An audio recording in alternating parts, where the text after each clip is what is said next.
सबसे पहले क्या लिया, लोन लिया, लोन देकर क्या हुआ, पैनिक हुआ। तो पहले हमने क्या पढ़ा था, गैल्वेनिक सेल, तो पहले लोन आएगा एंड फिर हमने इलेक्ट्रोलाइटिक सेल पढ़ा, उसके बाद क्या हुआ, पैनिक हुआ। लोन लेकर ही तो पैनिक होगा कि एम ही हो जाएगा। इलेक्ट्रोकेमिकल सेल के अंदर गिब्स फ्री एनर्जी और जो हमारा ई नॉट ऑफ द सेल है वो आपस में कैसे रिलेटेड है, वो कुछ इस तरीके से रिलेटेड है। मोलर कंडक्टिविटी की वैल्यू विद डाइल्यूशन बढ़ती है, क्योंकि जैसे जैसे हम डाइल्यूशन करेंगे, ठीक है, वैसे वैसे आपके आयंस के बीच का जो डिस्टेंस है वो बढ़ता जाएगा, फोर्स ऑफ अट्रैक्शन कम होता जाएगा, जिसकी वजह से अब उन दोनों आयंस के बीच में कोई फोर्स ऑफ अट्रैक्शन लग नहीं रहा है, जिसकी वजह से वो उनकी जो मोबिलिटी है वो बढ़ जाती है। हेलो एवरीवन, हाय एवरीवन, कैसे हैं सभी बच्चे? Welcome to this amazing platform of physics Wallah. मेरा नाम है भारती मखीजा और आज हम करने वाले हैं हमारा इस माइंड मैप सीरीज के अंदर फिजिकल केमिस्ट्री का चैप्टर नंबर 2, जिसका नाम है इलेक्ट्रोकेमिस्ट्री। इलेक्ट्रोकेमिस्ट्री चैप्टर को हम, बहुत बड़ा चैप्टर है, बहुत ज़्यादा वेटेज का चैप्टर है। अगर मैं क्लास 12 बोर्ड्स की बात करती हूँ तो पूरे केमिस्ट्री में सबसे ज़्यादा नंबर का जो चैप्टर पूछा जाता है वो इलेक्ट्रोकेमिस्ट्री ही है, राइट। तो इसको हम विद इन 1 आवर कंप्लीट करने की कोशिश करेंगे, जल्दी जल्दी से पूरा करने की कोशिश करेंगे। शॉर्ट नोट्स आपको मिलने वाले हैं, आज क्विक रिविजन होने वाला है, तो जल्दी से आ जाइए। स्टार्ट करते हैं हम आज का सेशन। सो इस माइंड मैप के अंदर क्या कुछ कवर करवाने वाली हूँ मैं आपको, देखिए ज़रा यहाँ पर। टॉपिक्स टू बी कवर्ड के अंदर हम क्या करने वाले हैं, पूरा चैप्टर सम अप करवाऊंगी, कुछ भी ऐसा नहीं होगा जो हमारा बचने वाला है। तो भाई 1 शॉट के अंदर होने वाला है, जो भी होगा 1 शॉट के अंदर सब कुछ कवर करवाने वाले हैं, ठीक है। आज के इस सेशन में शुरुआत कहाँ से होगी, बिल्कुल बेसिक से ही शुरुआत होने वाली है। आप सभी को पता है हम इस पूरे कंप्लीट चैप्टर को, इलेक्ट्रोकेमिस्ट्री चैप्टर को दो तरीकों से पढ़ते हैं। पहला पोर्शन जो हमारा है वो है इलेक्ट्रोकेमिकल सेल और दूसरा पोर्शन जो हमारा है वो है बेटा कंडक्टेंस, राइट। सो जो हमारे पास इलेक्ट्रोकेमिकल सेल होते हैं, ठीक है, वो 2 टाइप के हमें पढ़ने हैं यहाँ पर। एक हमारे पास होते हैं गैल्वेनिक सेल और दूसरे हमारे पास होते हैं इलेक्ट्रोलाइटिक सेल। 2 टाइप के सेल्स हमारे पास होते हैं, राइट। तो यहाँ पर अगर मैं गैल्वेनिक सेल की बात करती हूँ, गैल्वेनिक सेल बेसिकली क्या करता है, कन्वर्जन करता है केमिकल एनर्जी को इलेक्ट्रिकल एनर्जी के अंदर। केमिकल एनर्जी को कन्वर्ट करेगा किसके अंदर बेटा, इलेक्ट्रिकल एनर्जी के अंदर कन्वर्ट करता है। और वहीं पे इलेक्ट्रोलाइटिक सेल क्या करता है, इलेक्ट्रिकल एनर्जी को कन्वर्ट करता है केमिकल एनर्जी के अंदर। तो यहां से हमें समझ में आता है, अगर ये केमिकल एनर्जी को इलेक्ट्रिकल एनर्जी के अंदर कन्वर्ट कर रहा है, यानी कि यहां पर जो रिएक्शन होगी वो कैसी होगी, स्पॉन्टेनियस केमिकल रिएक्शन होने वाली है। यहां पर हम क्या लिखेंगे कि हमारे यहां पर स्पॉन्टेनियस रिएक्शन से जो केमिकल एनर्जी हमें मिल रही है, ठीक है, स्पॉन्टेनियस केमिकल रिएक्शन से जो रिएक्शंस खुद ब खुद होती है, उनको क्या बोलते हैं बेटा, स्पॉन्टेनियस केमिकल रिएक्शंस कहते हैं। तो स्पॉन्टेनियस केमिकल रिएक्शन से जो केमिकल एनर्जी हमें मिल रही है उसको जब हम कन्वर्ट करवा रहे हैं, किसके अंदर कन्वर्जन करवा रहे हैं बेटा, इलेक्ट्रिकल एनर्जी के अंदर कन्वर्जन करवा रहे हैं, ठीक है। तो उसको हम क्या बोलते हैं बेटा, उसको हम बोलते हैं गैल्वेनिक सेल। आई होप आप सभी को क्लियर हो गया। ध्यान क्या रखना है, यहाँ पर स्पॉन्टेनियस केमिकल रिएक्शन होती है, यानी कि इस केस में हमारे पास जो डेल्टा जी होता है वो कैसा होता है, नेगेटिव होता है। आई होप क्लियर है। अच्छा, अब यहाँ पर कैथोड और एनोड के ऊपर क्या क्या चार्जेस होते हैं उसके ऊपर अभी आएंगे। पहले यहाँ पर चलते हैं इलेक्ट्रोलाइटिक सेल के ऊपर। मैंने आपको बोला कि इलेक्ट्रिकल एनर्जी देने पर केमिकल रिएक्शन होती है, अपने आप से नहीं हो रही, खुद ब खुद नहीं हो रही केमिकल रिएक्शन। तो यानी कि केमिकल रिएक्शन इस केस में कैसी हुई, नॉन स्पॉन्टेनियस केमिकल रिएक्शन हुई। कैसी हुई बेटा, नॉन स्पॉन्टेनियस, ठीक है, नॉन स्पॉन्टेनियस रिएक्शन हुई जो खुद ब खुद नहीं होती, यानी कि डेल्टा जी इस केस में कैसा हो गया बेटा, पॉजिटिव हो गया। वेरी इंपॉर्टेंट, ठीक है। तो जब हम एनर्जी बाहर से प्रोवाइड कर रहे हैं in the form of electrical energy, in the form of electricity, तब जाकर केमिकल रिएक्शन हो रही है जिससे केमिकल एनर्जी प्रोड्यूस हो रही है। तो इस प्रोसेस को हम कौन से सेल के अंदर पढ़ते हैं, इलेक्ट्रोलाइटिक सेल के अंदर पढ़ते हैं। देखिए यहाँ पर मेंशन भी कर रखा है, facilitates non spontaneous redox reaction. अब यहाँ पर आती है बारी की मैम, जो हमारे पास एनोड और कैथोड है उसके ऊपर चार्जेस कैसे कैसे याद करने हैं। सबसे ज्यादा जो कंफ्यूजन होती है वो इसी के अंदर होती है। इसके लिए बेटा हमारे पास एक ट्रिक है, उस ट्रिक से ही आप हमेशा क्या करेंगे, आयंस को यहाँ पे इसके जो चार्जेस है वो आप चेक करने वाले हैं। आई होप आपको क्लियर है। देखिए तो यहां पर अगर मैं बात करूं हमारे एनोड और कैथोड की, तो गैल्वेनिक सेल के अंदर, in the case of galvanic cell के अंदर हमारे पास एक ट्रिक है जिसका नाम है loan, LOAN। And electrolytic cell के अंदर हमारे पास जो ट्रिक है वो है पैनिक, PANIC। IC।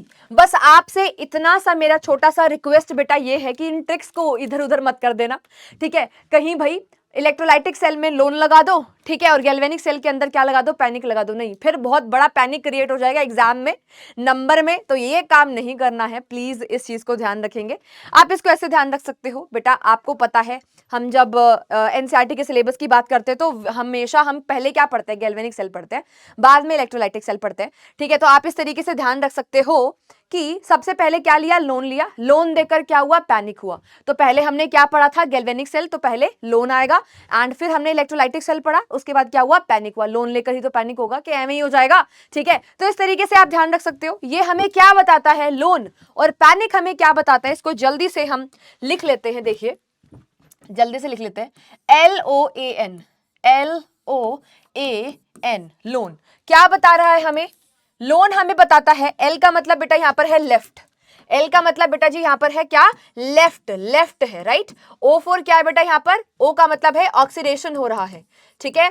A4 क्या है, एनोड है, A4 क्या है, एनोड है, ठीक है। N4 क्या है, नेगेटिव है, यानी कि जो हमारी एनोड है वो नेगेटिवली चार्ज होगी, वो क्या होगी, नेगेटिवली चार्ज होगी, ठीक है। तो यहां पर हमने लिखा, इसके हिसाब से हमारी एनोड कैसी हुई बेटा, नेगेटिवली चार्ज हुई। और अगर एनोड नेगेटिवली चार्ज है तो कैथोड कैसी होगी, मैम उल्टा होगा, अपोजिट हो जाएगा, पॉजिटिव हो जाएगी, है ना। जो हमारी कैथोड होगी, जो हमारी कैथोड होगी वो कैसी हो जाएगी बेटा, पॉजिटिवली चार्ज्ड हो जाएगी। आई होप आप सभी को क्लियर हो गया है, समझ में आ गया है।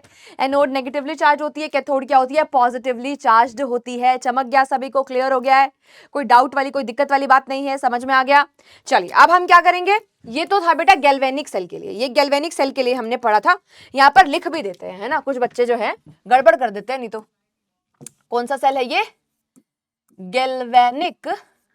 गैल्वेनिक सेल है, ठीक है। और यहां पर इलेक्ट्रोलाइटिक सेल के लिए पढ़ेंगे, यहां पर पढ़ेंगे बेटा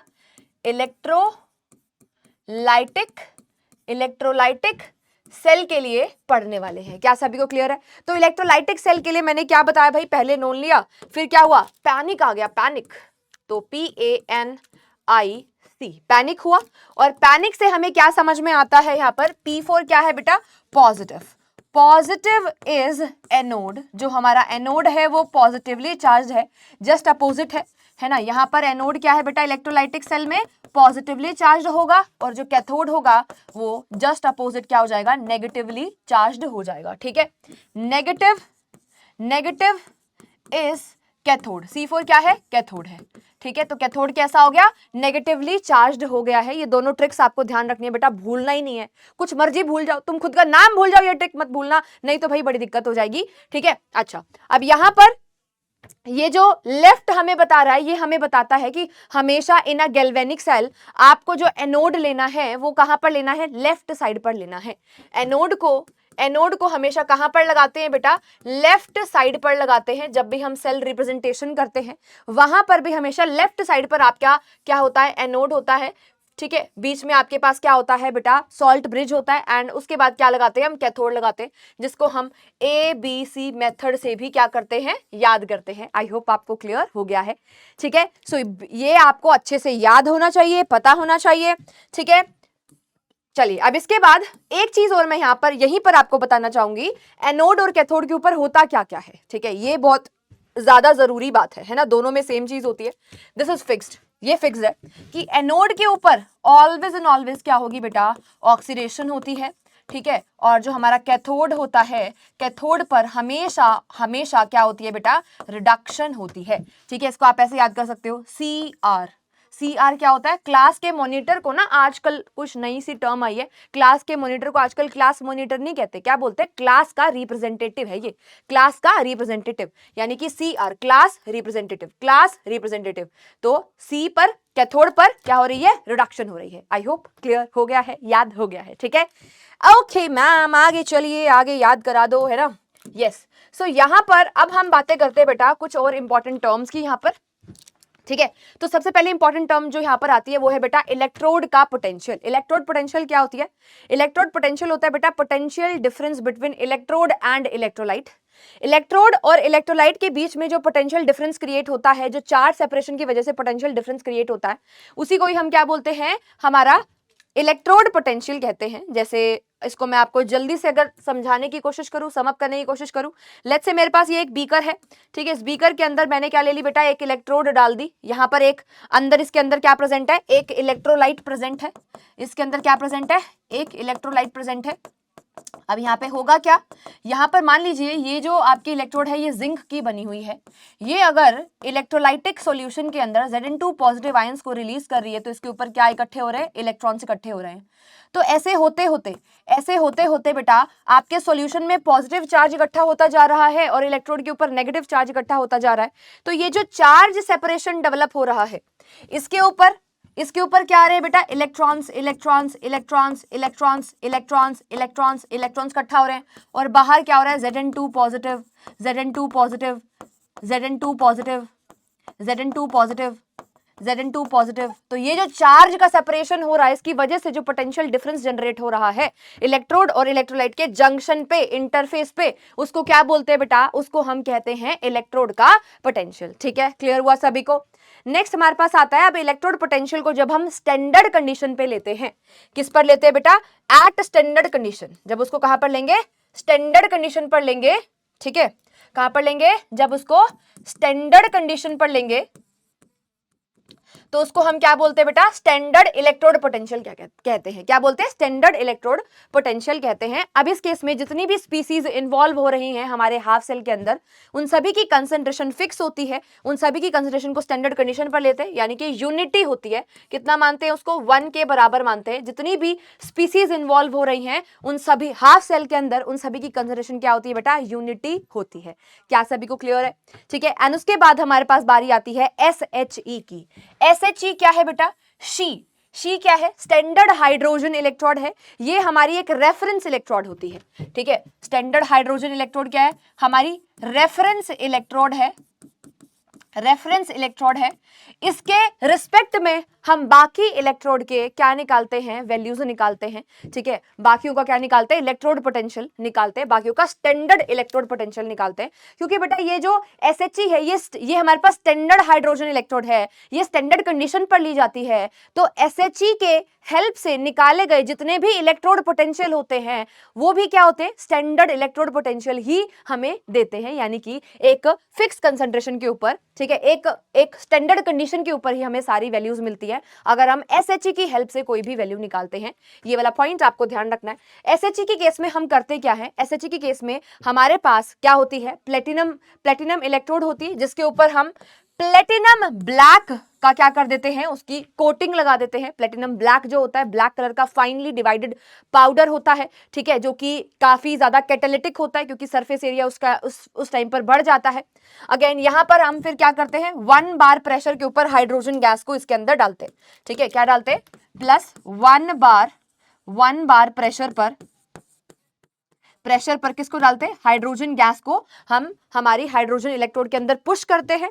ठीक है, क्या सभी को क्लियर है? साथ में जो हमारे पास जो बीकर होता है उसके अंदर हमने क्या ले रखा होता है, 1 मोलर HCl भी ले रखा होता है, 1 मोलर H पॉजिटिव आयंस भी हमारे पास यहाँ पर प्रेजेंट होते हैं, 1 मोलर H पॉजिटिव आयंस भी हम यहाँ पर लेते हैं। ठीक है, तो ये पूरी बातें हो गई किसकी, SHE की। अब ये जो शी होता है ये कैसा होता है, ये जो शी है ये एनोड है कि कैथोड है मैम, किसकी तरह है, इसको हम यहाँ पर लेने वाले हैं। तो मैं हमेशा बच्चों को कहती हूँ कि ये जो शी है ना, ये जो शी है ये बहुत खतरनाक चीज है, क्योंकि ये क्या है, ये इच्छाधारी नागिन है बेटा।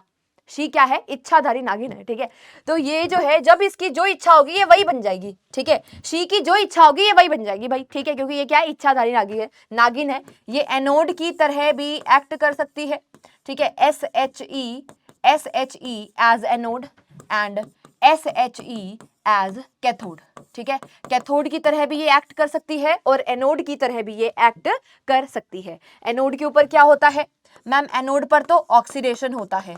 ऑक्सीडेशन का मतलब क्या होता है मैम, लॉस ऑफ इलेक्ट्रॉन होता है। बोलो हाँ कि ना, लॉस ऑफ इलेक्ट्रॉन होता है कि नहीं होता? यस मैम होता है।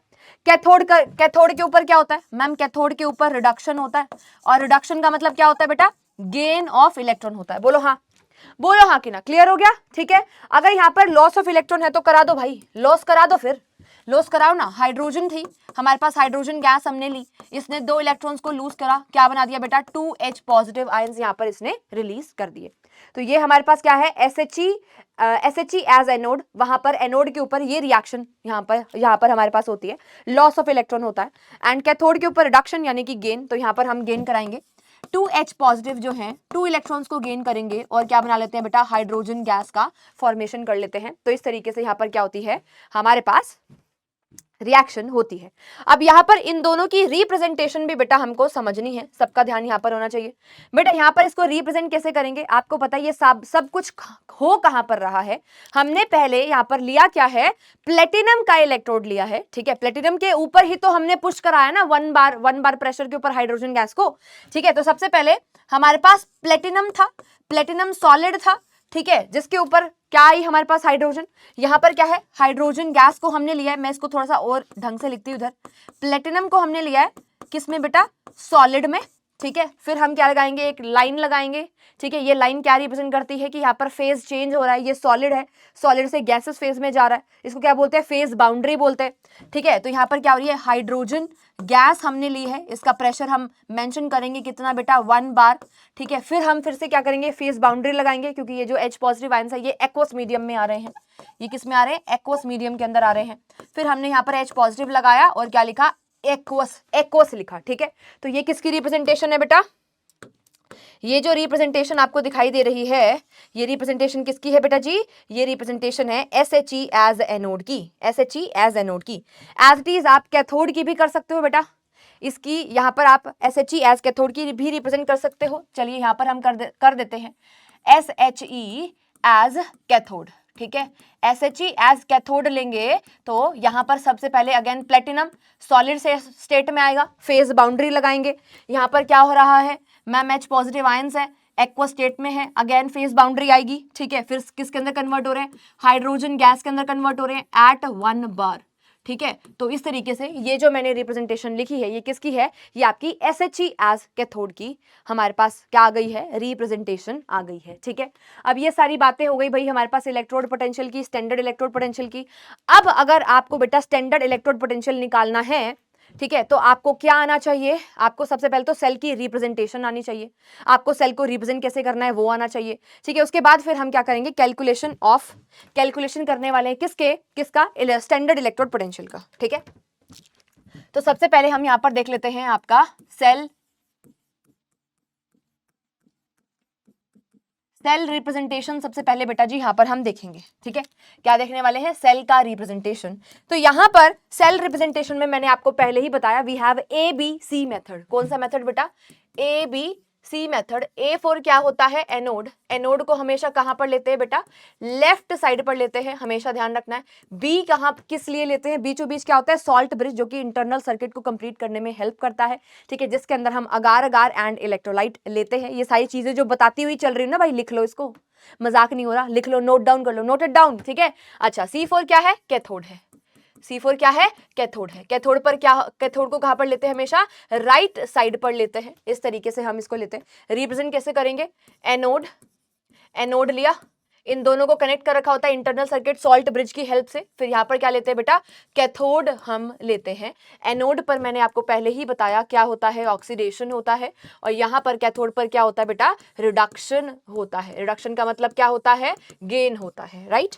अब यहाँ पर मैं गैल्वेनिक सेल को एक बार रिप्रेजेंट करूंगी, गैल्वेनिक सेल में भी मैं रिप्रेजेंट करने वाली हूँ यहाँ पर डेनियल सेल को। डेनियल सेल क्या होता है, ऐसा गैल्वेनिक सेल होता है बेटा जहां पर कॉपर का कैथोड बनाते हैं, जहां पर कॉपर का कैथोड बनाते हैं और जिंक का क्या बनाते हैं भाई आपका एनोड बनाते हैं।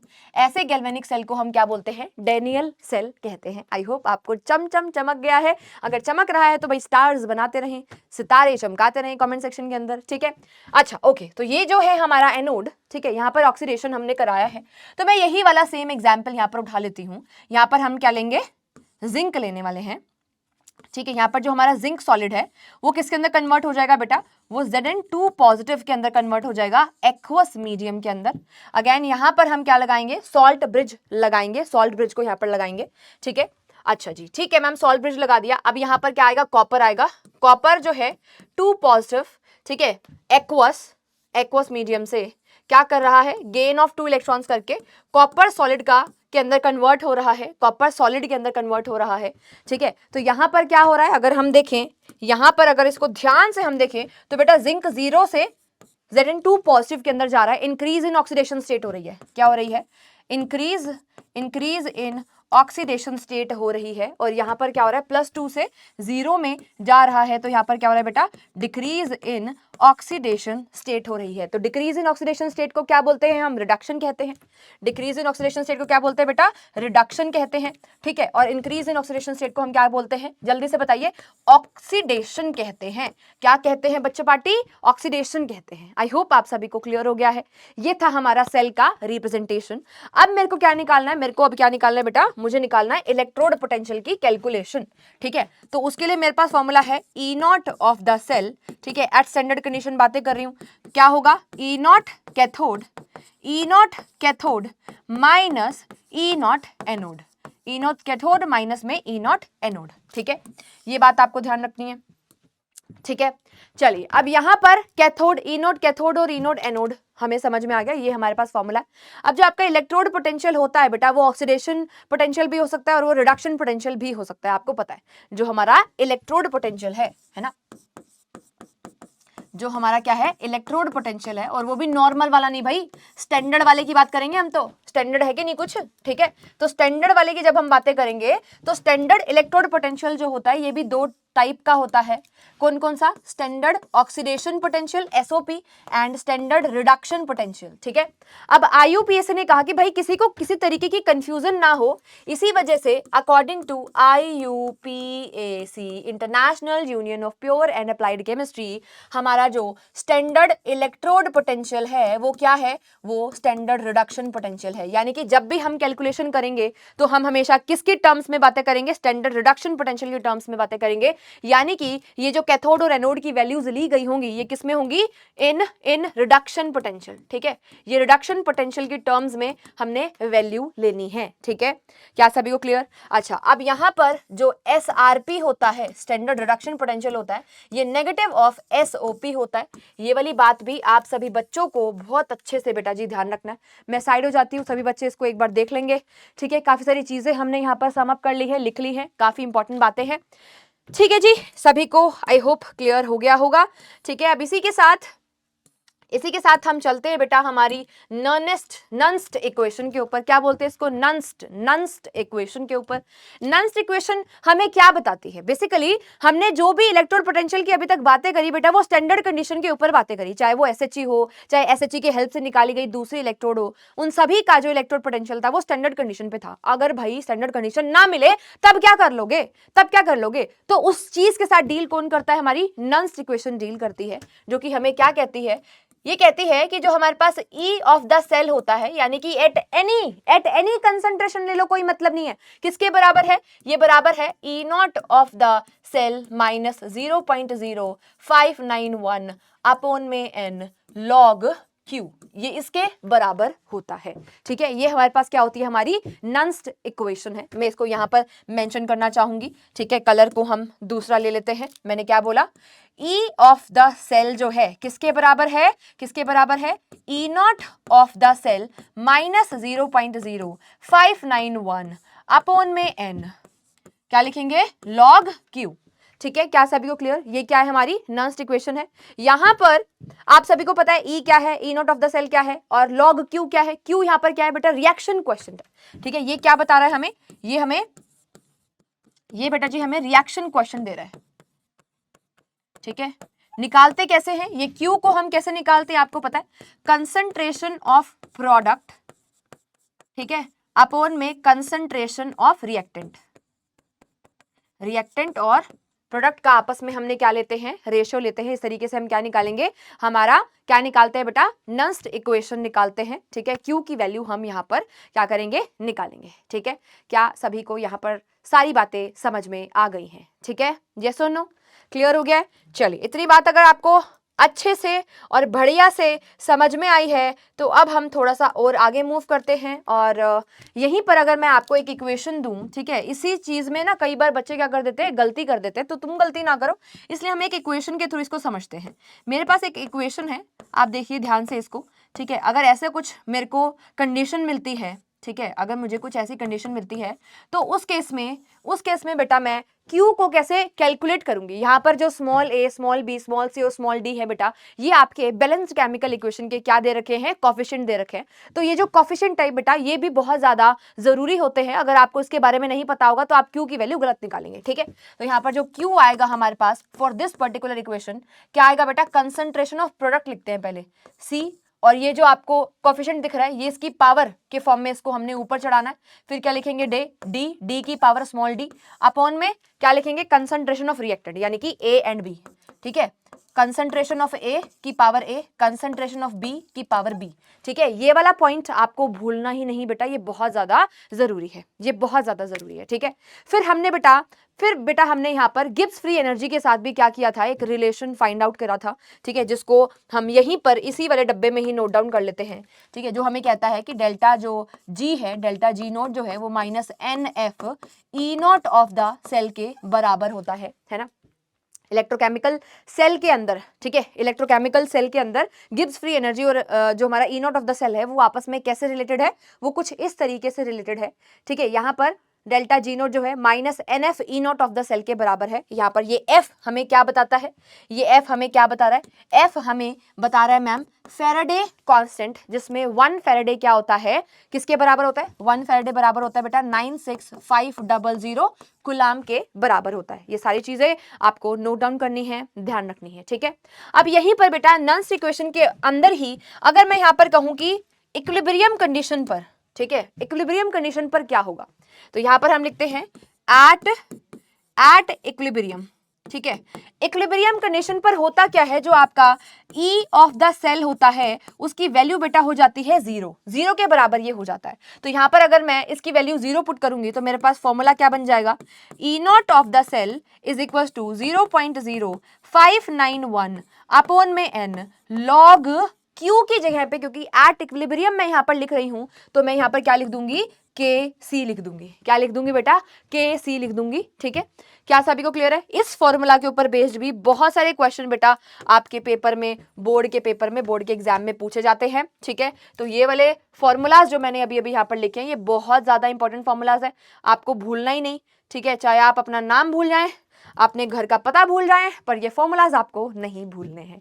ठीक है, क्या सभी को क्लियर हो गया है, क्या सभी को समझ में आ गया। ठीक है, केसी क्या है हमारा, इक्विलिब्रियम कांस्टेंट है। ठीक है, अच्छा यहीं पर 2-3 पॉइंटर्स हम यहाँ पर और नोट करेंगे। जो आपका डेल्टा जी होता है बेटा, ठीक है, ये क्या होता है, यहाँ पर इसको हम, ये क्या होता है, ये एडिटिव इन नेचर होता है। ठीक है, ये क्या होता है, एडिटिव इन नेचर होता है।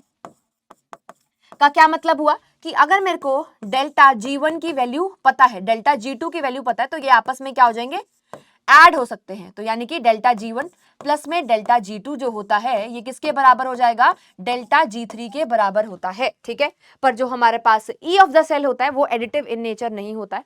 ये वाले कुछ पॉइंटर्स हैं इंपॉर्टेंट जो आपको पता होने चाहिए। ठीक है, चलिए अगर आपको ये सारे पॉइंटर्स क्लियर हो गए हैं तो अब हमारे पास बारी आती है नेक्स्ट टॉपिक की, जिसका नाम है इलेक्ट्रोकेमिकल सीरीज। इलेक्ट्रोकेमिकल सीरीज बेटा सीरीज ऑफ एलिमेंट्स है, जिसमें हमने एलिमेंट्स को अरेंज कर रखा है। ठीक है, ऊपर से नीचे जब हम इलेक्ट्रोकेमिकल सीरीज में जाते हैं तो हमारे पास रिएक्टिविटी क्या करती है, डिक्रीज करती है। ठीक है, रिएक्टिविटी क्या करती है, डिक्रीज करती है। क्या सभी को क्लियर हुआ, क्या सभी को समझ में आया।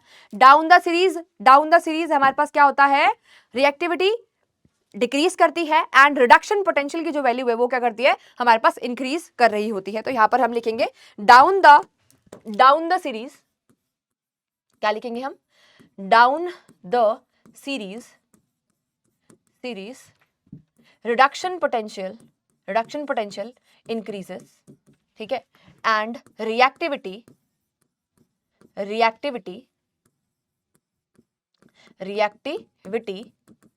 क्या करता है बेटा, इंक्रीजेस। रिएक्टिविटी क्या करती है हमारे पास, इंक्रीज नहीं भाई, डिक्रीज। रिएक्टिविटी क्या करेगी, डिक्रीज करती है, रिएक्टिविटी डिक्रीज करती है। ठीक है, अब यहाँ पर हाइड्रोजन को बेटा हम रेफरेंस मानते हैं। हाइड्रोजन को क्या मानते हैं, रेफरेंस मानते हैं। हाइड्रोजन के नीचे जितने भी प्लेस्ड एलिमेंट होते हैं उनको हम क्या बोलते हैं, क्या है ये, लेस रिएक्टिव है। इनकी एक्टिविटी जो है वो क्या है, लीस्ट। ठीक है, लीस्ट रिएक्टिव मानते हैं इनको। ठीक है, लीस्ट रिएक्टिव मानते हैं। प्लेटिनम के नीचे आता है बेटा F2, ठीक है, प्लेटिनम के नीचे क्या आता है, F2 आता है, ठीक है। अच्छा, अब यहां पर ये जो है Mn तक, इनको क्या माना जाता है, हाईली रिएक्टिव मेटल, ठीक है, ये क्या है, हाईली रिएक्टिव मेटल्स है, ठीक है। अच्छा, अब ये जो है इनकी रिएक्टिविटी कैसी है, ये मीडियम, ये क्या है, मीडियम एक्टिविटी वाले मेटल्स है, ठीक है, ये क्या है, मीडियम एक्टिविटी वाले मेटल्स है। आई होप आप सभी को क्लियर हो गया। जैसे जैसे हम नीचे की साइड पर जा रहे हैं, हमारे पास रिएक्टिविटी क्या होती जा रही है, कम होती जा रही है। अब इसी में ही आपको एक चीज और ध्यान रखनी है कि जो हाइड्रोजन के नीचे प्लेस्ड है वो सारे के सारे किसकी तरह एक्ट करते हैं, ये सारे के सारे बेटा अच्छे ऑक्सीडाइजिंग एजेंट होते हैं। ये क्या होते हैं, गुड ऑक्सीडाइजिंग एजेंट, ठीक है, गुड ऑक्सीडाइजिंग एजेंट होते हैं, ध्यान रखना है, ठीक है। और जो ऊपर प्लेस्ड हैं ये सारे के सारे क्या होते हैं भाई, ये बढ़िया से ऊपर वाले जो प्लेस्ड हैं, ठीक है, ये क्या होते हैं, बढ़िया रिड्यूसिंग एजेंट होते हैं, ठीक है, गुड रिड्यूसिंग एजेंट होते हैं, आपको ध्यान रखना है। क्या सभी को क्लियर है, समझ में आ गया, ये वाले पॉइंटर्स इनफ रहेंगे, ठीक है, ये सारी चीजें आपको पता होनी चाहिए इलेक्ट्रोकेमिकल सीरीज के बारे में। अब यहां पर बेटा हम आगे अगर बात करते हैं, किसकी बात करें भाई, किसकी बात करें, तो चलिए भाई आगे हमें जो डिस्कस करना है वो है इलेक्ट्रोलाइटिक सेल, राइट। तो अब यहाँ पर हम आ गए हैं इलेक्ट्रोलाइटिक सेल के ऊपर, ठीक है। तो एक बार फिर से मैं आपको सारी चीजें सम अप करती हूँ। देखिए, इलेक्ट्रोलाइटिक सेल के अंदर हो क्या रहा था, नॉन स्पॉन्टेनियस केमिकल रिएक्शन को बेटा हम करवा रहे थे। कैसे, नॉन स्पॉन्टेनियस केमिकल रिएक्शन को हम बाहर से इलेक्ट्रिकल एनर्जी दे रहे थे। यानी कि इस केस में हमारे पास होता क्या है, हमारी जो इलेक्ट्रिकल एनर्जी होती है, ठीक है, वो कन्वर्ट होती है किसके अंदर बेटा, हमारी केमिकल एनर्जी के अंदर। आई होप आप सभी को क्लियर हो गया, ठीक है। तो भाई यहाँ पर जब हम इलेक्ट्रोलिसिस करवा देंगे, इलेक्ट्रोलिसिस कराने के बाद जो हमारे पास प्रोडक्ट बनेंगे, ठीक है, तो वहां पर कौन कौन से प्रोडक्ट बनने वाले हैं उनको यहाँ पर डिस्कस करा हुआ है। तो सबसे पहले जो प्रोडक्ट ऑफ इलेक्ट्रोलिसिस है वो किस किस के ऊपर डिपेंड करेंगे, डिपेंडेंस को जानना जरूरी है। देखिए, पॉइंट नंबर 1 को अगर हम यहाँ पर डिस्कस करते हैं तो नेचर ऑफ मटीरियल, कैसा नेचर है आपके मटीरियल का जिसका आप इलेक्ट्रोलिसिस कर रहे हो, उसके ऊपर भी डिपेंड करता है, ठीक है। तो nature of material being electrolysed, इसके ऊपर डिपेंड करेगा। नेक्स्ट हमारे पास है बेटा टाइप ऑफ इलेक्ट्रोड, जो आपके पास इलेक्ट्रोड है वो कैसी है, ठीक है, इलेक्ट्रोड के नेचर के ऊपर भी डिपेंड करेगा और जिसका इलेक्ट्रोलिसिस आप करवा रहे हो उसके नेचर के ऊपर भी डिपेंड करता है। अब जो आपके पास इलेक्ट्रोड होती है बेटा 2 टाइप की होती है, एक आपके पास होती है एक्टिव इलेक्ट्रोड, दूसरी बेटा आपके पास होती है इनर्ट इलेक्ट्रोड, ठीक है, इनर्ट इलेक्ट्रोड एंड दूसरी होती है आपके पास एक्टिव इलेक्ट्रोड। इनर्ट इलेक्ट्रोड की अगर मैं बात करती हूं तो आपके पास प्लेटिनम एग्जांपल हो जाएगा, ठीक है। ऐसी इलेक्ट्रोड जो किसी तरीके की कोई भी केमिकल रिएक्शन में पार्टिसिपेशन शो नहीं करती है, वो आपकी इनर्ट इलेक्ट्रोड होती है। वहीं पे एक्टिव इलेक्ट्रोड्स वो होती हैं जो कि एक्टिव पार्टिसिपेशन शो करती हैं केमिकल रिएक्शन के अंदर, वो भी क्या करती है, पार्टिसिपेट करती है। एक पॉइंट और यहाँ पर मैं बताना चाहूंगी आपको, जब भी आपकी इलेक्ट्रोड एक्टिव इलेक्ट्रोड होगी तो बाकी सारी की सारी सेल रिएक्शन स्टॉप हो जाती है और सिर्फ आपकी जो इलेक्ट्रोड है वही क्या करने लगती है, रिएक्शन को शो करती है। तो आपको ध्यान रखना है, एक्टिव इलेक्ट्रोड के अंदर हमारे पास भाई कॉपर की इलेक्ट्रोड हो गई, जिंक की इलेक्ट्रोड हो गई, ठीक है, ये सारे किसके एग्जांपल हो जाएंगे, आपके एक्टिव। अच्छा, साथ ही साथ जो सिल्वर की इलेक्ट्रोड है, ठीक है, वो भी एक्टिव इलेक्ट्रोड के अंदर ही आती है। कई बार बच्चों को लगता है कि यार ये किस में आती होगी, इनर्ट में, पर नहीं, ठीक है, ये भी किस में आती है, एक्टिव इलेक्ट्रोड के अंदर ही आती है। क्या सभी को क्लियर?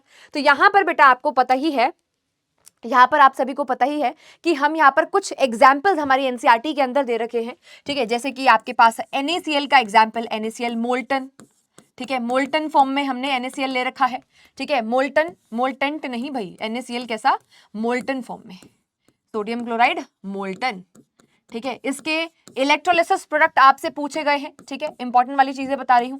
फिर हमने NaCl ले रखा है बेटा, एक्वस NaCl के मोल्टन, सॉरी एक्वस NaCl के आपसे इलेक्ट्रोलिसिस के प्रोडक्ट पूछे जा सकते हैं, इंपॉर्टेंट है। देन आपके पास थर्ड नंबर पे जो पूछा गया है, जो थर्ड नंबर पे काफी इंपॉर्टेंट माना जाता है, वो आपके पास आता है बेटा H2SO4 डाइल्यूटेड कंडीशन में, ठीक है, एंड फोर्थ नंबर पे आपके पास आता है बेटा H2SO4 कंसंट्रेटेड मीडियम के अंदर किस तरीके से बिहेव करेगा। ठीक है, यहाँ पर जो है किस तरीके से कैथोड और एनोड के ऊपर क्या क्या होने वाला है, ये 4 एग्जांपल्स आपको भूलने ही नहीं, याद करने ही करने हैं। ठीक है, तो यहाँ पर जो आपको दिखाई दे रहा है बेटा ये क्या है, electrolysis of aqueous NaCl। Anode और कैथोड के ऊपर आपको पता ही है क्या होता है। देखिए यहाँ पर अगर हम देखें कैथोड के ऊपर हमेशा क्या होगा, आपको रिडक्शन ही देखने को मिलेगा विदाउट एनी एक्सेप्शन। हमेशा कैथोड पर क्या देखने को मिलेगा बेटा, आपको ऑलवेज एंड ऑलवेज रिडक्शन देखने को मिलेगा, यानी कि हमेशा आपको गेन ऑफ इलेक्ट्रॉन ही देखने को मिलेगा, जो कि यहाँ पर करवाया भी जा रहा है। ठीक है, उसी तरीके से अगर मैं एनोड की बात करती हूँ तो एनोड के ऊपर आपको हमेशा क्या देखने को मिलेगा बेटा, एनोड के ऊपर हमेशा ऑक्सीडेशन देखने को मिलेगा, यानी कि लॉस ऑफ इलेक्ट्रॉन देखने को मिलेगा। ठीक है, तो मैं ये चीज यहाँ पर भी मेंशन कर देती हूँ, एनोड के ऊपर हमेशा क्या देखने को मिलेगा बेटा, लॉस ऑफ इलेक्ट्रॉन देखने को मिलेगा। आई होप आप सभी को क्लियर है। इसका नेट रिएक्शन यहाँ पर लिखा गया है। ठीक है, दोनों को ऐड करके हमने यहाँ पर नेट रिएक्शन लिख दिया है। आगे चलते हैं, नेक्स्ट यहाँ पर मोल्टन NaCl का हम एग्जांपल अगर ले तो मोल्टन NaCl या मोल्टन कुछ भी आपको दे रखा हो बेटा, ठीक है, तो आपको एक बात ध्यान रखनी है, अगर मोल्टन लिखा हुआ तो वहां पर पानी की एब्सेंस होगी, वहां पर हम वाटर को कंसिडर नहीं करेंगे। ठीक है, मोल्टन का मतलब ही क्या हुआ, यहाँ पर नो वाटर, किसी तरीके का कोई भी पानी यहाँ पर प्रेजेंट नहीं है। ठीक है, तो जब हमने NaCl को लिया, इसको हमने हीट किया, हीट देने पर यहाँ पर Na पॉजिटिव और Cl नेगेटिव आयंस बेटा आपके बन जाएंगे। ठीक है, अगेन मैं फिर से आपको बताऊंगी, कैथोड के ऊपर होता क्या है, कैथोड के ऊपर मैम रिडक्शन होता है, कैथोड के ऊपर रिडक्शन होता है यानी कि गेन होगा। तो यहाँ पर जो हमारा Na पॉजिटिव कैटायन है, कैथोड पर कैटायन माइग्रेट करेगा, क्योंकि कैथोड क्या होता है बेटा, नेगेटिवली चार्ज्ड प्लेट होती है।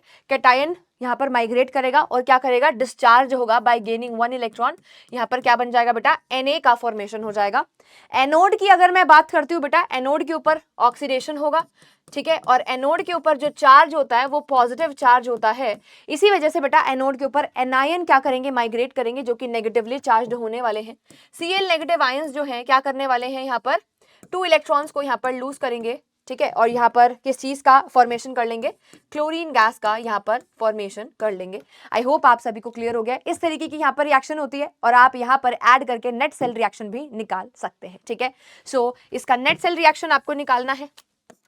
ठीक है, आपको इसका नेट सेल रिएक्शन बेटा जी कैलकुलेट करना है, ये आपका होमवर्क है। क्लियर है, चलिए अब यहाँ पर आते हैं हम इलेक्ट्रोलाइटिक रिफाइनिंग के अंदर। छोटी क्लासेस में हमने ये इलेक्ट्रोलाइटिक रिफाइनिंग पढ़ी हुई है।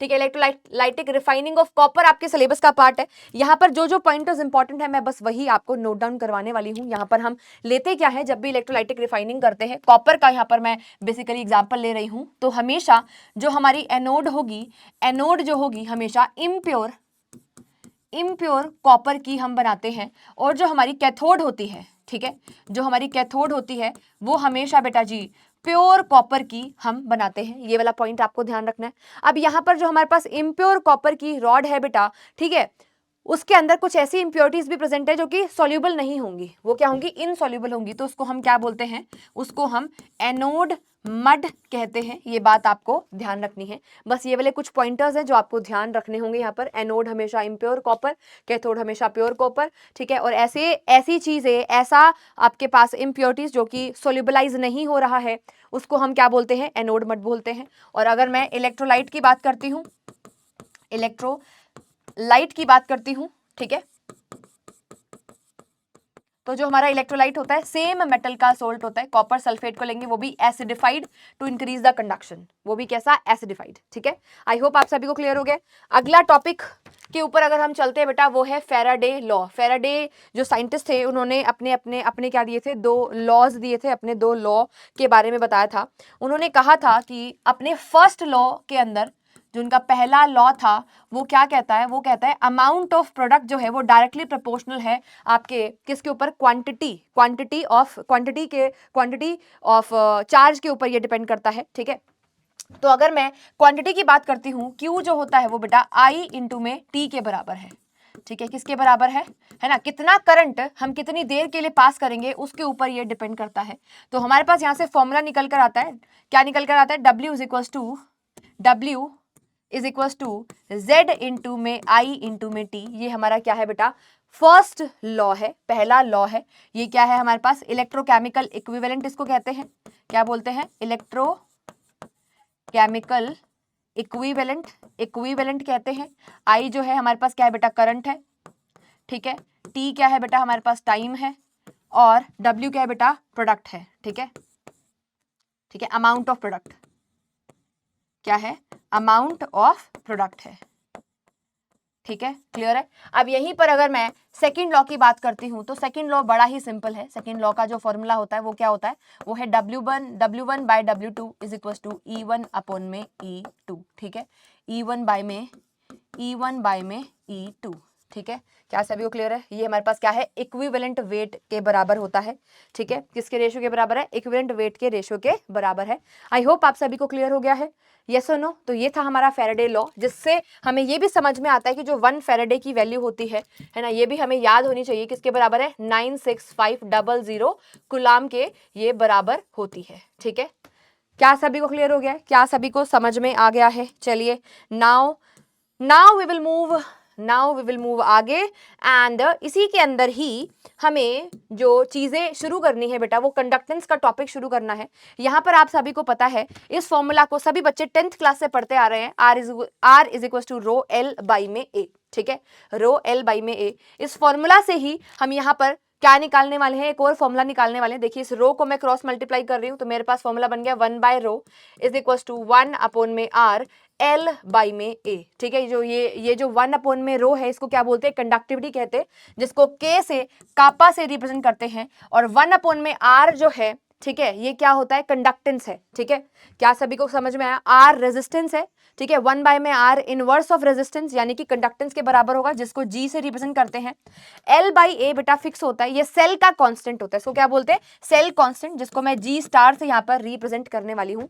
ये सेल कांस्टेंट है, ये कंडक्टेंस है, और ये क्या है, कंडक्टिविटी है, जिसको कापा से रिप्रेजेंट करते हैं। ये क्या है बेटा, कंडक्टिविटी है ये, ठीक है। G क्या है, कंडक्टेंस है, और G स्टार क्या है हमारे पास, G स्टार हमारे पास सेल कांस्टेंट है, ठीक है। यहाँ पर ये L बाई A जो है, L क्या बता रहा है हमें, L हमें बता रहा है डिस्टेंस बिटवीन 2 इलेक्ट्रॉन्स, जो कि फिक्स रहेगा किसी भी कंडक्टिविटी सेल के अंदर। और जो A है, एरिया ऑफ क्रॉस सेक्शन है, वो भी क्या रहता है, फिक्स रहता है। इसी वजह से इसको हम क्या बोलते हैं, सेल कांस्टेंट कहते हैं। रो रेजिस्टिविटी है, यूनिट आपको बता रखी है यहाँ पर, इसकी ओम होती है। मेजर्ड बाय कंडक्टिविटी सेल के बारे में भी मैंने आपको यहाँ पर बता दिया है, ठीक है। चलिए अब यहाँ पर हम इलेक्ट्रिकल रेजिस्टेंस अगेन आपको बता रखा है, तो इसके 2-3 कुछ और फॉर्मूलाज हमारे पास हैं, ठीक है। उसको भी हमें यहाँ पर डिस्कस करना है, ठीक है। सो आगे हम मूव करेंगे यहीं पर, इसी के अंदर ही देखो ये पूरा पोर्शन मैं आपको बता चुकी हूँ यहाँ पर, ठीक है। के क्या बता रहा है हमें, के यहाँ पर क्या बताता है, कापा, के फॉर व्हाट इज के इज कापा, यानी कि कंडक्टिविटी के बारे में ये हमें बताता है। क्या सभी को क्लियर हुआ। अब यहाँ पर हमारे पास 2 टाइप के कंडक्टर होते हैं। अगर हम यहाँ पर बात करते हैं, हमारे पास आयनिक कंडक्टर भी हो सकते हैं, हमारे पास क्या हो सकते हैं, मेटेलिक कंडक्टर भी हो सकते हैं। जैसे अगर मैं वायर की बात करती हूँ, कॉपर की वायर जो हम हमारी इलेक्ट्रिकल वायर के अंदर यूज करते हैं, है ना, कॉपर की जो वायर होती है, वो हमारे पास कैसे कंडक्टर है बेटा, मेटेलिक कंडक्टर है। वहां पर मेनली जो कंडक्शन होता है वो इलेक्ट्रॉन्स की वजह से हो रहा होता है। और वहीं पे अगर मैं इलेक्ट्रोलाइटिक या फिर आयनिक कंडक्टर की बात करती हूँ, तो यहाँ पे इलेक्ट्रोलाइट में जो फ्री आयंस प्रेजेंट है उसकी वजह से हो रहा होता है हमारा क्या बेटा, कंडक्शन, ठीक है। तो ये जो बेसिक थिन लाइन थी, ये आपको ध्यान रखना ही रखना है। यहाँ पर केमिकल रिएक्शन हमारे पास होती है, इलेक्ट्रोलाइट जब हम लेते हैं, ठीक है, तो डिपोजिशन यहाँ पर हो रहा होता है। यहाँ पर कोई केमिकल रिएक्शन नहीं होती, किसी तरीके का कोई डिपोजिशन यहाँ पर नहीं हो रहा होता है। तो ये बेसिक डिफरेंस हो गया हमारा किसके अंदर बेटा, हमारे मेटेलिक कंडक्टर और आयनिक कंडक्टर के बीच, ठीक है। अब कंडक्टेंस के बारे में ही थोड़ा सा और डिटेल में अगर हम जाने, तो हमारे पास 2-3 टर्म्स होती हैं, ठीक है। हमारे पास क्या होती है बेटा, 2-3 टर्म्स होती हैं। सबसे पहले मैंने आपको बताया कि भाई आपके पास क्या चीज है, कंडक्टेंस है, ठीक है, कंडक्टेंस है। आपके पास क्या है, कंडक्टिविटी है, कंडक्टिविटी को भी हम समझ चुके हैं, ठीक है, कंडक्टेंस को भी हम समझ चुके हैं। फिर हमारे पास जो अगला टर्म आता है बेटा, वो हमारा होता है जिसको हम कहते हैं मोलर कंडक्टिविटी, ठीक है। क्या बोलते हैं बेटा, मोलर कंडक्टिविटी कहते हैं। मोलर कंडक्टिविटी को हम लैम्डा m से रिप्रेजेंट करते हैं। किससे रिप्रेजेंट करते हैं बेटा, लैम्डा m से रिप्रेजेंट करते हैं। फिर हमारे पास जो दूसरी टर्म आती है वो होती है अब आपकी लिमिटिंग मोलर कंडक्टिविटी, और इसी का ही जो दूसरा नाम है वो होता है बेटा molar conductivity eight infinite dilution, ठीक है। क्या बोलते हैं इसको, molar conductivity eight infinite dilution, molar conductivity eight infinite dilution. क्या सभी को क्लियर हो गया? इसको रिप्रेजेंट कैसे करते हैं? इसको हम रिप्रेजेंट करते हैं लेमडा एम इन्फिनिटी, इस तरीके से इसको हम रिप्रेजेंट करते हैं, या फिर लेमडा एम नॉट से भी हम इसको रिप्रेजेंट करते हैं, लेमडा एम नॉट से भी हम इसको क्या कर सकते हैं? रिप्रेजेंट कर सकते हैं। आई होप आप सभी को अच्छे से क्लियर हो गया है, समझ में भी आ गया है। ठीक है, एट इनफाइनाइट डाइल्यूशन की यहाँ पर बातें करी हुई हैं। ठीक है, मैं अगेन आपको यहाँ पर जल्दी से अगर मैं सम अप करूं तो मैंने पहली टर्म जो आपको बताई बेटा, वो मैंने आपको बताई बेटा कंडक्टेंस। ठीक है, कंडक्टेंस जो थी, ठीक है, उसको हमने किससे रिप्रेजेंट करा है बेटा? जी से रिप्रेजेंट करा है। तो जो कंडक्टेंस है बेटा वो जस्ट रिवर्स है आपके रेजिस्टेंस का, यानी कि इसकी जो यूनिट होगी वो क्या हो जाएगी? ओम इनवर्स भी हो जाएगी। ठीक है, ये कंडक्टेंस के बारे में मैंने आपको क्या बताई हैं? बातें बताई हैं। ठीक है, किसके बारे में बातें बताई हैं? कंडक्टेंस के बारे में मैंने ये आपको बातें बताई हैं। ठीक है जी, इतनी बात सभी को क्लियर? यस मैम, इतनी बात तो हमको समझ में आ गई है। Very good. अगर इतनी बात समझ में आ गई है तो अब हम कंडक्टेंस के बाद कंडक्टिविटी की भी बातें कर लेते हैं। ठीक है, किसकी बातें कर ले? कंडक्टिविटी। तो जो कंडक्टिविटी होती है इसको कापा के से रिप्रेजेंट करते हैं। जो कापा होता है वो जी इंटू में जी स्टार के बराबर होता है। जी स्टार क्या है? हमारा सेल कांस्टेंट है, मैं आपको बता चुकी हूँ। कंडक्टिविटी बेसिकली, कंडक्टेंस आपको समझ में आ गया ना? कंडक्टेंस क्या होता है? Rate of flow of charge. ठीक है, इन एन इलेक्ट्रोलाइटिक सॉल्यूशन। ये हमें क्या बताता है? Rate of flow of charge in an electrolytic solution बताता है ना? मैं यहाँ पर लिख भी दूंगी, क्या बताता है ये? Rate of flow of charge in an electrolytic solution. किसी इलेक्ट्रोलाइटिक सॉल्यूशन में ये हमें क्या बताता है? Rate of flow of charge बताता है। कंडक्टिविटी हमें क्या बताती है बेटा? कंडक्टिविटी हमें बताती है rate of flow of charge in 1 centimetre cube. ठीक है, क्या बताती है हमें ये?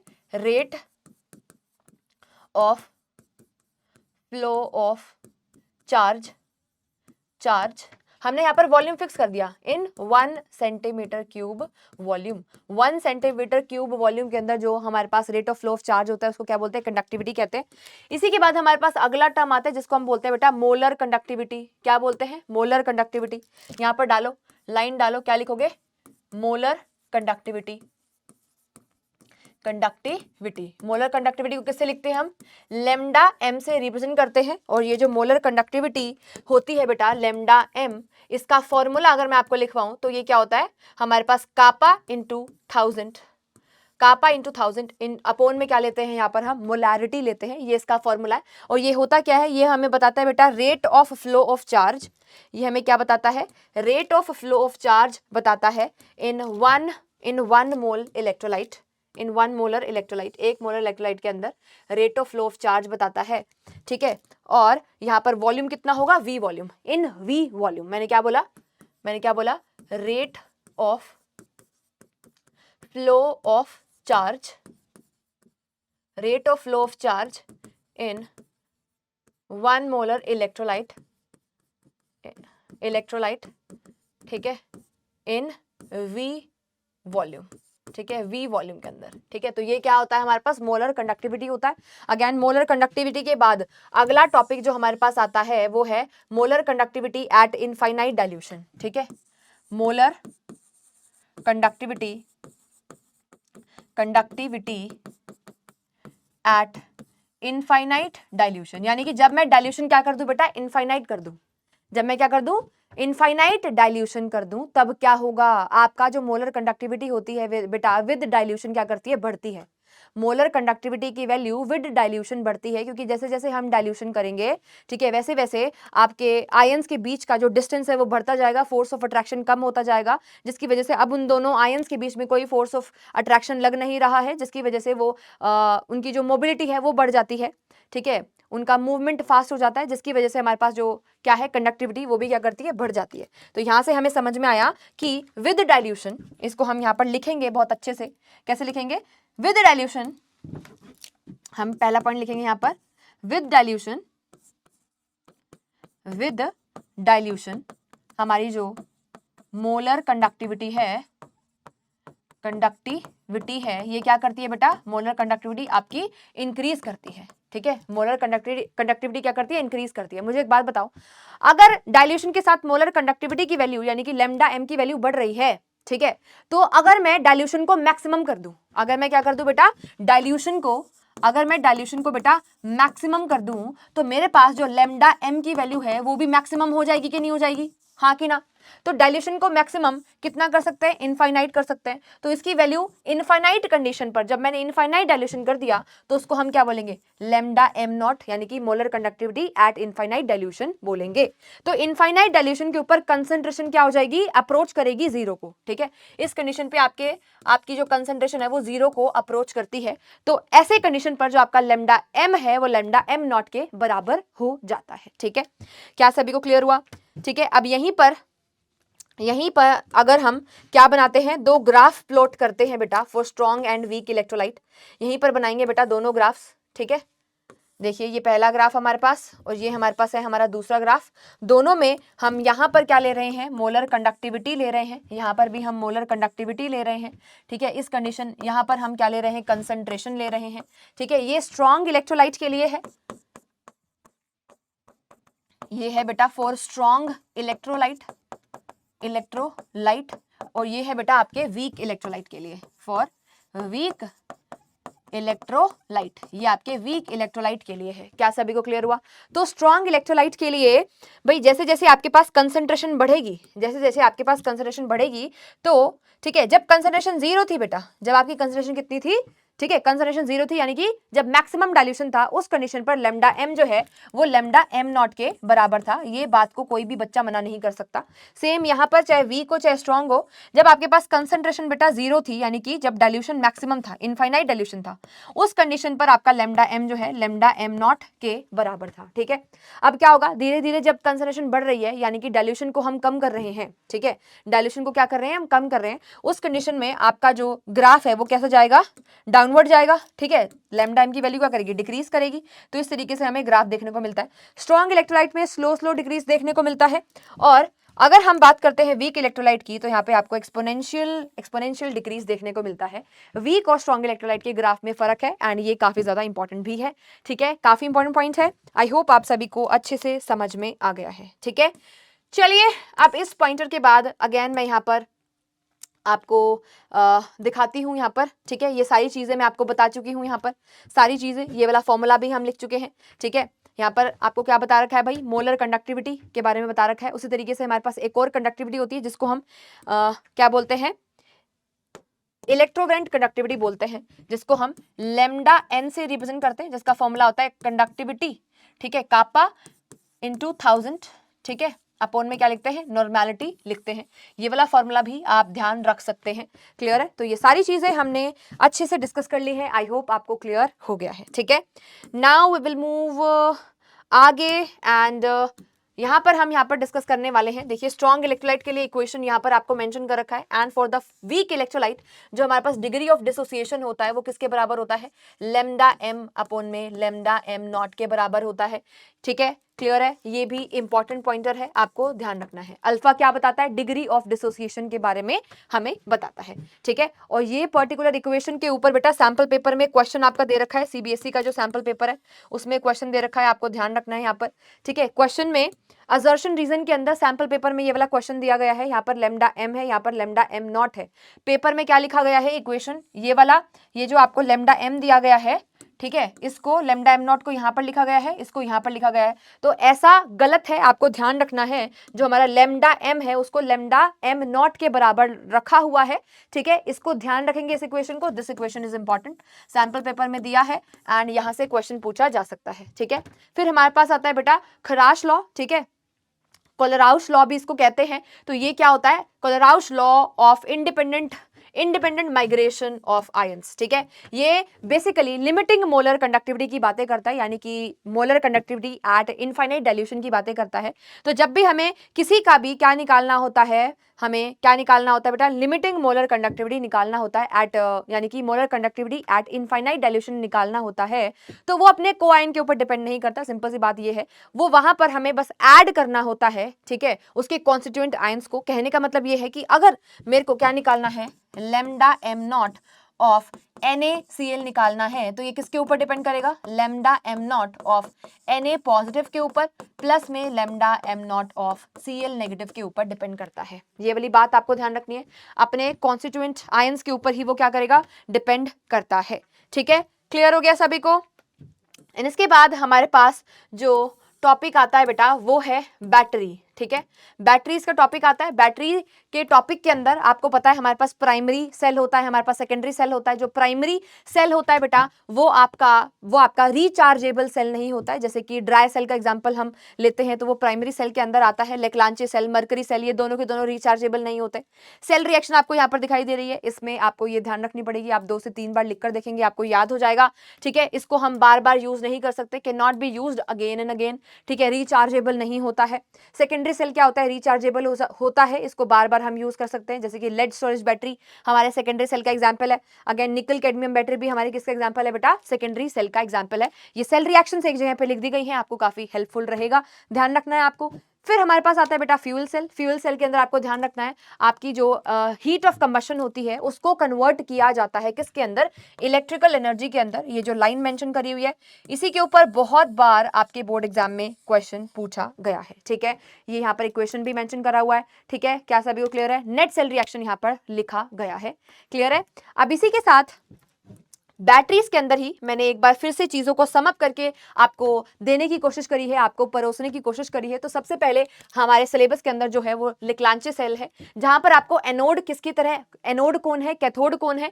ठीक है, ये सारी चीजें मैंने यहाँ पर लिख दी हैं जो कि आपको बहुत ज्यादा हेल्पफुल रहने वाला है। ठीक है, आप एग्जाम में आप इसको ध्यान याद रखेंगे कि भाई ऐसे शॉर्ट नोट्स हमें दिए गए थे और जिससे तुम्हें बहुत ज्यादा फायदा हुआ है। ठीक है, तो एनोड जो है जिंक कप होता है, कैथोड यहाँ पर कार्बन का रॉड होता है। बेटा इसको आप इसी तरीके से खुद से लिखकर अपने स्टडी टेबल के ऊपर पेस्ट कर लो, नहीं तो नोट्स डाउनलोड कर सकते हो। बेटा बार बार रिवाइज करते रहो, ये चीजें आपको याद ही रखनी पड़ेंगी। इसमें तुम्हारी केमिस्ट्री वाली मैम कुछ नहीं कर सकती, तुम्हें ही याद करना है। ठीक है, अच्छा अब यहाँ पर ये जो हमारे पास कैथोड होता है कार्बन का रॉड, इसी के चारों तरफ हमारे पास MnO2 कार्बन ब्लैक और अमोनियम क्लोराइड का पेस्ट भी प्रेजेंट होता है। ये वाला पॉइंट भी आपको ध्यान रखना है। देन मरकरी सेल की बात करती हूँ, यहाँ पर हमारे पास जो मरकरी अमलगम होता है वो एनोड की तरह काम करता है। Paste of mercury oxide and carbon जब हम लेते हैं तो वो कैथोड की तरह एक्ट करता है। इस केस में मरकरी सेल के अंदर हमारे पास कांस्टेंट वोल्टेज आउटपुट मिलता है। ये वाला पॉइंटर भाई बहुत ज्यादा इंपॉर्टेंट है, मैं तुम्हें बता नहीं सकती। इस पॉइंट के ऊपर बहुत बार प्रीवियस ईयर के अंदर क्वेश्चन पूछे गए हैं। ठीक है, यहाँ पर जो इलेक्ट्रोलाइट है वो KOH एंड ZNO है। ठीक है, आपको ये वाला पॉइंट भी ध्यान रखना है। ठीक है, नेक्स्ट हमारे पास आता है बेटा लेड स्टोरेज बैटरी, जो इन्वर्टर बैटरीज होती है हमारे पास। ठीक है, तो यहाँ पर जो लेड होता है वो एनोड की तरह एक्ट करता है। Grid of lead packed with PbO2 ये कैथोड की तरह एक्ट करता है, ध्यान रखना है। यहाँ पर इलेक्ट्रोलाइट के ऊपर क्वेश्चन काफी बार पूछा गया है। ठीक है, 38% solution of H2SO4 sulphuric acid यहाँ पर लिया जाता है। ये काफी इंपॉर्टेंट पॉइंट है, ध्यान रखना है। फ्यूल सेल की बात करती हूँ तो यहाँ पर एनर्जी ऑफ कंबशन जो है इलेक्ट्रिकल एनर्जी के अंदर कन्वर्ट होता है। यहाँ पर एनोड वो होता है जहां पर हम हाइड्रोजन को फेड कराते हैं और जो कैथोड होता है वहां पर हम ऑक्सीजन को फेड कराते हैं। ये आपको ध्यान रखना है। ठीक है, क्लियर है। निकल कैडमियम जो होती है थोड़ी सी एक्सपेंसिव होती है इसलिए कम यूज होती है। ठीक है, और सप्लाई करती है हाई करंट को। ठीक है, एंड यहाँ पर जो एनोड है वो हमारा मेटलिक कैडमियम होता है और जो कैथोड होता है वो निकल ऑक्साइड हाइड्रोक्साइड हम यहाँ पर लेते हैं, इनऑर्गेनिक सब्सटेंस है। ठीक है, आई होप आप सभी को ये पूरा की पूरे जो एक पेज के ऊपर पूरा मैंने बैटरीज को समअप कर दिया, इससे बहुत ज्यादा फायदा मिलेगा, आप इसको अच्छे से याद कर लेंगे। ठीक है, एंड इसी के बाद हमारा आज के सेशन का लास्ट टॉपिक आता है जिसमें हम कोरोजन देखेंगे। बिल्कुल बच्चों वाला हलवा टॉपिक है भाई कोरोजन। आप सभी को पता है कोरोजन होता क्या है, layer by layer destructive oxidation of metal. ठीक है, destructive oxidation of metal layer by the attack of moisture, air, CO2, H2S etcetera etcetera, जो भी सारी गैसेस हमारे पास प्रेजेंट होती है एटमॉस्फेयर में, उसकी वजह से जो मेटल की लेयर के ऊपर अटैक होता है। ठीक है, जो उसका ऑक्सीडेशन होता है, डिस्ट्रक्टिव ऑक्सीडेशन होता है, उसी को क्या बोलते हैं, कोरोजन कहते हैं। कोरोजन को आयरन के केस में रस्टिंग कहा जाता है। रस्ट एक ब्राउन कलर का लेयर, आपका फ्लेकी ब्राउन कलर का सब्सटेंस उसके ऊपर डिपॉजिट हो जाता है। ठीक है, फैक्टर्स आपको यहाँ पर दिखाई दे रहे हैं, कौन कौन से फैक्टर्स इंपॉर्टेंट होते हैं। बचाने के तरीके के ऊपर कई बार क्वेश्चन आया है, बिल्कुल बच्चों वाले क्वेश्चन है, आपको पता है। आप पेंटिंग कर सकते हो, कोटिंग कर सकते हो, बैरियर प्रोटेक्शन मेथड यूज कर सकते हो, सैक्रिफिशियल प्रोटेक्शन, ये जो टर्म है बेटा इसके ऊपर क्वेश्चन पूछा गया है। सैक्रिफिशियल प्रोटेक्शन के ऊपर क्वेश्चन पूछा गया है। इलेक्ट्रिकल प्रोटेक्शन आप कर सकते हो, गैल्वेनाइजेशन आप कर सकते हो, इलेक्ट्रोप्लेटिंग आप कर सकते हैं। तो ये सारे हमारे मेथड से हम क्या कर लेंगे, हम एक लेयर को डिपॉजिट कर लेंगे हमारे मेटल सरफेस के ऊपर, जिससे हमारा जो मेटल का सरफेस है वो डायरेक्ट कांटेक्ट में नहीं आएगा। किसके डायरेक्ट कांटेक्ट में नहीं आएगा? बाहर के जितने भी फैक्टर्स हैं उनके डायरेक्ट कांटेक्ट में नहीं आएगा, जिससे हम क्या कर लेंगे, हमारे पर्टिकुलर जो मेटल है उसको बचा लेंगे कोरोड होने से, ठीक है, उसको खराब होने से, कोरोड होने से हम बचा लेंगे। सो आई होप आपको बहुत ज़्यादा ये सेशन हेल्पफुल रहा होगा, मज़ा आया होगा, ठीक है। अगर मज़ा आया है, हेल्पफुल रहा है तो बहुत सारे स्टार्स चमका के जाना कमेंट सेक्शन के अंदर। मिलते हैं अगले अगले सेशन के अंदर, जिसके अंदर हम इसी तरीके से जल्दी जल्दी से फटाफट से formula sheet and mind map के अंदर आपके केमिकल काइनेटिक्स चैप्टर को कवर कर लेंगे। तब तक के लिए अपनी हेल्थ का ध्यान रखिए, keep learning and keep growing.